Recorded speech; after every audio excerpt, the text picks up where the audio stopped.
Bom dia, pessoal! Que alegria estarmos aqui juntos nessa sexta-feira para finalizarmos essa semana e também finalizarmos a leitura de mais um livro da Bíblia, né, meu amor? Graças a Deus. Hoje nós vamos concluir com vocês a leitura do profeta Ezequiel e já queremos convidar aqueles que estão talvez acessando pela primeira vez ou a acompanhar o finalzinho dessa leitura a meditarem conosco diariamente. Eu e a Rafa estamos em Austin, no Texas, então aqui no horário central dos Estados Unidos, a cada manhã às 6 horas da manhã. Para muitos de vocês que estão no Brasil, às 8 horas, horário de Brasília, nós iniciamos de domingo a sexta essa meditação com o propósito único de meditarmos nas Escrituras Sagradas e orarmos pelas nossas famílias. Sim, então nós convidamos a você a se unir a nós, se você já não está fazendo esses devocionais na manhã conosco, ou durante a tarde, à noite. Tantas pessoas se unem a nós ao longo do dia, então nós convidamos a vocês. Então agora nós vamos orar, pedindo ao Senhor para abençoar esse tempo aqui e agradecer também por mais um ciclo que se finaliza, né, meu amor? Sim, esse é um texto muito lindo que vamos ler hoje. Vamos ler tanto o capítulo 47 quanto o capítulo 48. Te convidamos a acompanhar conosco. O apóstolo João teve uma visão muito semelhante ao que vamos ler aqui, relatado por Ezequiel no capítulo 47, quando ele mostra o rio de água viva que flui do trono de Deus. E o apóstolo João conclui não apenas o seu livro do Apocalipse, mas no último capítulo da Bíblia, em Apocalipse 22, o apóstolo João escreveu: essas palavras são verdadeiras e dignas de confiança. Então, diante de tantas fake news, diante de tantas notícias que nos bombardeiam, vivemos em uma era com tanta informação, vale a pena nós dedicarmos alguns minutos para ouvirmos palavras que são verdadeiras e dignas de confiança. Essa visão apresentando o fluir do rio que desce do trono de Deus também está registrada em Joel, no capítulo 3, verso 18, Zacarias, capítulo 14, verso 8. Todos eles relatam porque tiveram essa mesma visão de um rio que brota do trono de Deus e flui abaixo. Nós vamos ver o significado desse rio e o que nós podemos aplicar à nossa própria família sobre essas palavras que são verdadeiras e dignas de confiança. Sim, durante todos esses dias, essas semanas que nós estivemos aqui lendo Ezequiel, nós vimos altos e baixos, momentos de extremamente difícil, de juízo do Senhor, mas tempo Deus mostrando a esperança, a reconstrução, a novidade, a reconciliação, a perdão de pecados. Então é isso que Deus quer. Então, se você também deseja, se você está chegando aqui hoje e deseja assistir os vídeos anteriores, nós temos no podcast, seja no Spotify ou no Apple Podcast. Nós temos também no YouTube Família e Fé e aqui no Facebook, se você está online ou ao longo do dia conosco também no Facebook. Então vamos orar, agradecendo ao Senhor e pedindo ao Senhor para abençoar. E eu quero mandar um abraço especial para minha sogra Silvia, que está aí online conosco. Beijo, sogrinha, Deus abençoe muito. Então vamos orar juntos. Pai, muito obrigado pelo teu amor, o teu cuidado, a tua proteção sobre as nossas vidas e as nossas famílias.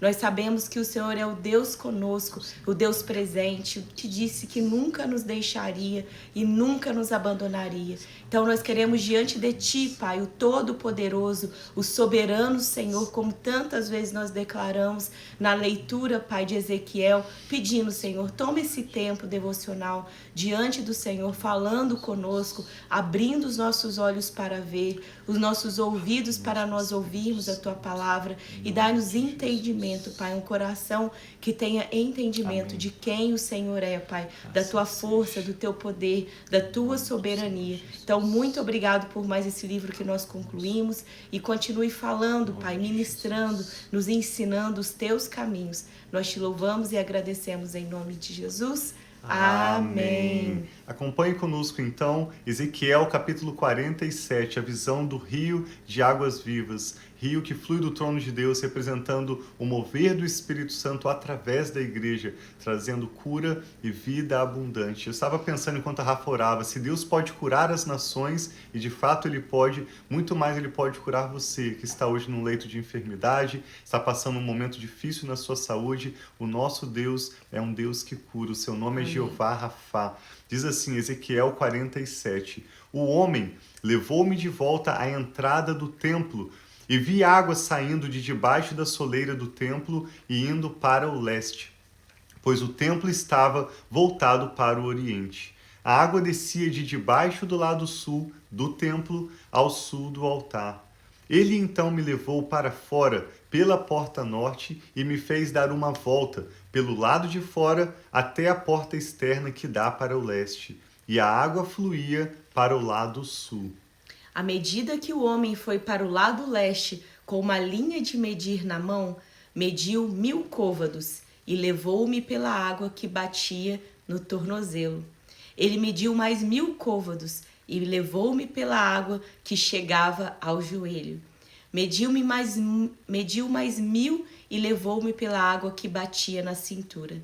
Mediu mais 1000, mas agora era um rio que eu não conseguia atravessar, porque a água havia aumentado e era tão profunda que só podia atravessar a nado. Era um rio que não se podia atravessar andando. E ele me perguntou: Filho do homem, você vê isto? Levou-me então de volta à margem do rio. Quando ali cheguei, vi muitas árvores em cada lado do rio. Isso nos lembra do Salmo 1, que fala daquele que medita nas escrituras sagradas dia e noite. Será como uma árvore plantada à beira de riachos, que dá o seu fruto no tempo certo e cujas folhas não murcham. Então Ezequiel via esse grande rio descendo do trono de Deus, e ele via árvores de um lado e árvores do outro lado deste rio. Ele me disse: esta água flui na direção da região situada a leste e desce até a Arabá, onde entra no mar. Aqui ele está fazendo menção ao Mar Morto. O Mar Morto é um lugar cheio de sal, de tão salgado que ele é, porque ele recebe a água que desce do Jordão, mas ele está tão baixo, abaixo do nível da terra, que ele não consegue desaguar no mar. Então, por concentrar sal, não existe vida, não existe um único peixe, você não pode nem beber da água que está nesse mar. Diz que ele entra no mar e quando deságua no mar, a água ali é saneada. Por onde o rio passar, haverá todo tipo de seres vivos e de peixes, porque essa água flui para o mar, transformando água salgada em água doce. De modo que por onde o rio fluir, tudo viverá. Amém. Pescadores estarão ao longo do litoral, desde En-Gedi até En-Eglaim. Haverá locais próprios para estender as redes.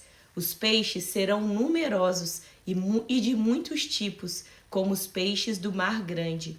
Mas os charcos e os pântanos não ficarão saneados, serão deixados para prover o sal. Árvores frutíferas de toda a espécie crescerão em ambas as margens do rio. As suas folhas não murcharão e os seus frutos não cairão. Todo mês produzirão, porque a água que vem do santuário chega a elas. Os seus frutos servirão de comida e as suas folhas de remédio. Sim, olha que coisa mais linda, assim como o Tiago disse também, nos remete ao Salmo 1, mostrando aquele homem que confia na palavra do Senhor. Então esse é o rio que traz essa cura, esse rio que traz essa prosperidade, dando peixes, frutos, e esse é o rio de Deus, né, meu irmão? Assim como a visão que estamos lendo desde o capítulo 40, quando Ezequiel começa a ter essa visão apresentada pelo homem, que claramente é o próprio Jesus, que está lhe mostrando o templo do Senhor, o ministério da igreja. Essa é uma visão que fala do futuro, com uma linguagem simbólica, mas ela mostra claramente com o fluir dessas águas, como o Espírito Santo atua através da igreja, trazendo na vida do crente uma vida de abundância, uma vida que por onde passa manifesta cura, libertação, prosperidade. Nós temos ensinado os nossos filhos a temerem ao Senhor, a buscarmos conhecer a palavra de Deus, sermos cheios do Espírito Santo. E um dos atributos, uma das características de uma pessoa que é cheia do Espírito Santo é que por onde ela passa, ela deixa o ambiente melhor do que onde ela chegou. Mesmo quando vai num banheiro público, deixa aquele lugar melhor do que estava quando chegou. Quando entra em um quarto ou sai de uma mesa, deixa mais limpo, mais organizado do que estava antes. A partir do momento em que a igreja descobrir ou perceber esse poder, essa autoridade que tem para fluir o rio de Deus, nós vamos ver tanto mais cura, tanto mais libertação, tanto mais do reino de Deus sendo manifestado na terra e a perfeita vontade de Deus sendo feita nas nossas famílias, nas nossas comunidades, assim como ela é feita no céu.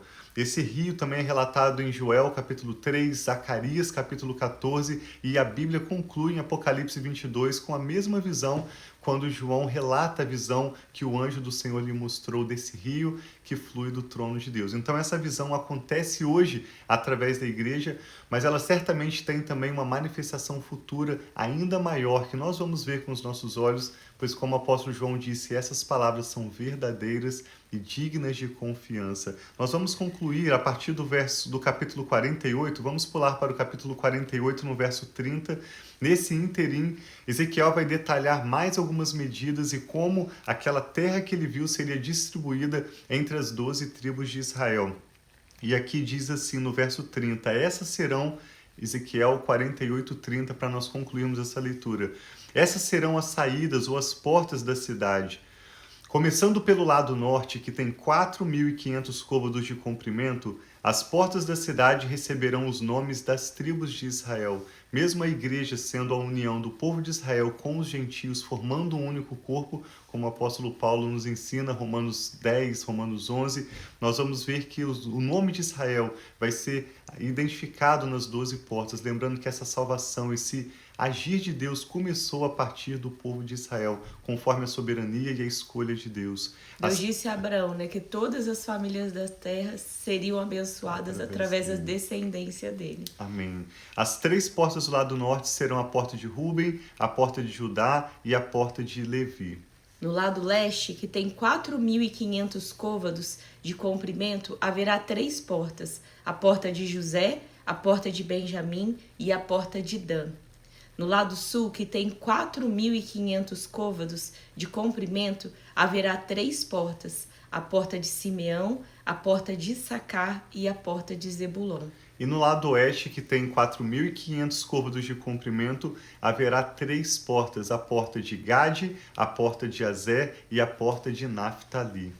A distância total ao redor será de 18.000 côvados. Daquele momento em diante, o nome da cidade será O Senhor está ali. Amém. Que lindo. Jeová Shammah. O Senhor está presente, o Senhor está ali. Algo interessante é que nessa visão que Ezequiel coloca no final do seu livro, do capítulo 40 ao capítulo 48, ele em nenhum momento menciona que essa cidade é a cidade de Jerusalém. Ele não dá um nome a essa cidade, o que deixa claro para nós que essa é a nova Jerusalém, ou uma cidade para o povo de Deus no futuro. Hoje, nós que somos cheios do Espírito Santo, já desfrutamos essa vida de Deus, já podemos ver esse fluir de Deus pelas ruas das cidades, mas haverá ainda uma manifestação futura maior ainda, e essas são palavras verdadeiras, dignas de confiança, que trazem esperança no nosso coração. Então, se hoje você está atravessando um momento de dificuldade, receba essa palavra como uma palavra de esperança ao seu coração. Você que já é cheio do Espírito Santo, seja relembrado do seu chamado e da responsabilidade que nós temos como discípulos de Jesus, de fazer esse rio de Deus fluir onde estivermos e por onde passarmos. E se você não tem experimentado ainda, se você quer conhecer mais da pessoa de Jesus, se você quer conhecer quem é o Espírito Santo, essa oferta está disponível para você agora mesmo. O profeta Isaías escreveu: aquele que quiser, venha e beba de graça da água da vida. Então essa água que flui do trono de Deus está disponível de graça a você que simplesmente deseja orar conosco agora e dizer: sim, eu quero experimentar, eu quero provar disso. Amém. Que a palavra de Deus está falando. E da palavra mostra também que onde esse rio passa, ele traz cura, todas as coisas são saneadas ao redor do que ele está. Então, a vida. Então, eu vi ali que a Cris, né, que a Cristina pediu oração pela saúde dela. A minha sogra também, nós temos orado pela saúde dela. E se você também quer colocar diante desse rio de Deus que passa trazendo cura, saneando tudo aquilo, vamos colocar diante de Deus, que é o Deus soberano, todo-poderoso, aquele que pode todas as coisas.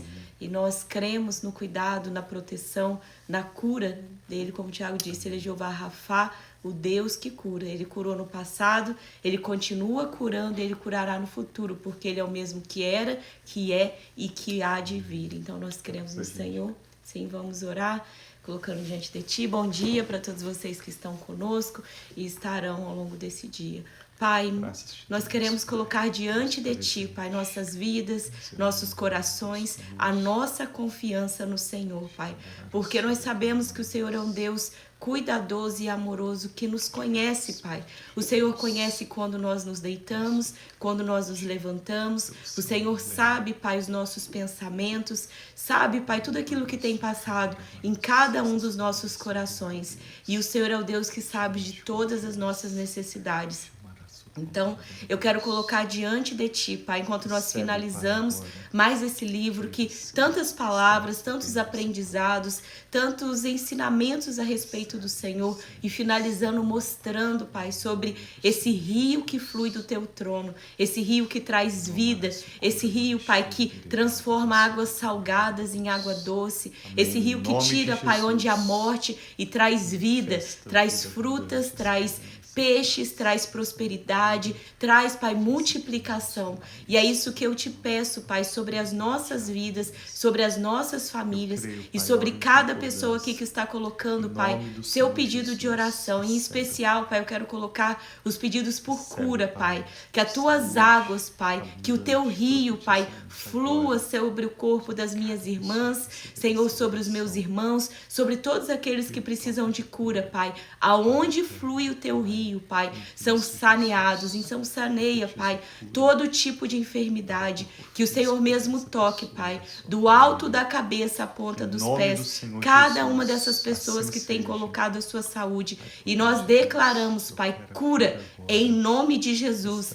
Pelo poder, Pai, do Senhor, manifesta a tua cura, Pai. Visita essa mulher, visita esse homem, visita essa criança, Pai, aonde quer que eles estejam, e traga cura, Pai, traga cura, libera o teu rio, libera as tuas águas, libera a tua palavra, Pai, basta uma palavra do Senhor, e nós sabemos que o Senhor pode curar. Então, Pai, que diagnósticos sejam revertidos, Pai, assim que seja. Doenças sejam saradas, se há algo de errado dentro de qualquer corpo, que seja retirado, Pai, secado, seja transformado, Pai, porque o teu rio traz transformação. Então nós declaramos vida e vida abundante sobre cada um que está aqui conosco orando, e nós te agradecemos, Pai, te agradecemos porque o Senhor é aquele que nos oferece água viva, Pai, a água, Pai, daqueles que bebem nunca mais terão sede. Então que nós possamos ser revestidos, Pai,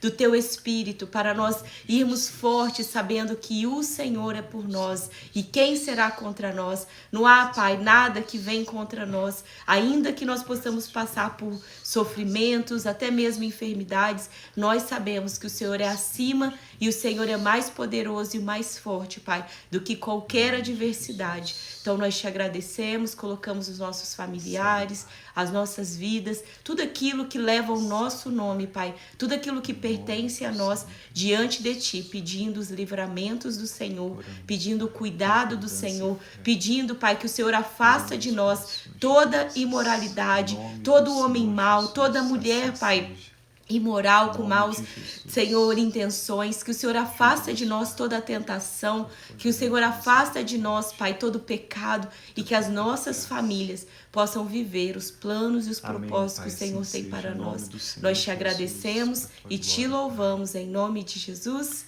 Amém. Graças a Deus. Que bênção concluirmos mais um livro. Ezequiel, por muitos, é considerado um livro difícil, mas Deus nos deu tanto entendimento e nós estamos concluindo com essa leitura, com essa visão apocalíptica que tivemos hoje, assim como está registrado em Ezequiel 47, 48, também em Apocalipse 22. Isso nos lembra do que nós vamos ler no próximo livro, começando neste domingo, né, Rafa? Sim. Nós vamos começar um novo livro e te convidamos a participar conosco. Sim, então nós vamos começar o livro de Daniel, então que você possa se unir a nós, continuar na leitura bíblica, conhecendo mais da palavra de Deus, e que nós possamos ter novas revelações, entendimento de tudo que é aquilo que Deus tem para falar conosco através da vida de Daniel, que viveu no exílio também na Babilônia. Exato. E se você sabe pelo menos alguma história de Daniel, como Daniel na Cova dos Leões, nós sabemos que Daniel permaneceu fiel, era um homem de oração, e ele viu os livramentos de Deus, ele viu o favor de Deus, ele viu ele sendo exaltado quando ele quando ele escolheu fazer o jejum e não se submeter às coisas da Babilônia. Então Deus é esse que vai nos ensinar através da vida de Daniel, que foi um homem fiel a Deus, né? No mesmo contexto histórico em que Ezequiel, exatamente no mesmo período, e Daniel é considerado o Apocalipse do Antigo Testamento. Ele tem 12 capítulos, nós vamos usar 2 semanas para fazer essa leitura e te convidamos a acompanhar conosco e a compartilhar também essa ministração com alguém de quem você se lembra agora. Deus abençoe muito seu final de semana, Shabbat Shalom, nós nos vemos de volta aqui nesse domingo. Sim. Deus os abençoe, nós amamos vocês. Um abraço.